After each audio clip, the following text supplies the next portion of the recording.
Welcome to Penrose Learning, where we make understanding easy. You begin by confirming access and essential prerequisites so nothing blocks you. Once logged in, pick or create the lesson room and set the date, time, and participant limit. This establishes the session framework. Next, upload your core materials, slides, one instructional video, and a worksheet, so content is ready. Make sure to assign basic permissions for presenters versus viewers. This gets you into the first actionable setup quickly and primes the space for the live activity. Once done with the basics, configure interaction features to shape engagement.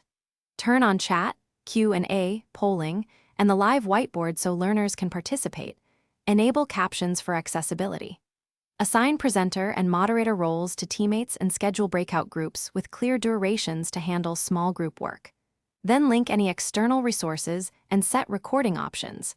This ensures you capture the session and provide post-lesson materials. Make sure to test one poll and a breakout flow. You run the lesson by starting on time, guiding learners through the agenda, and monitoring chat for questions. Use targeted polls and breakouts, then reconvene and summarize key points. This keeps momentum and clarifies outcomes. After finishing, stop the recording, export attendance and chat logs, and share the recording plus resources via the lesson space link. If something goes wrong, like audio failure or a frozen screen, try restarting the room, reassigning the host role, or contacting support as your primary troubleshooting step to restore the session quickly. Thanks for watching. If this was helpful, leave a like and consider subscribing. See you next time.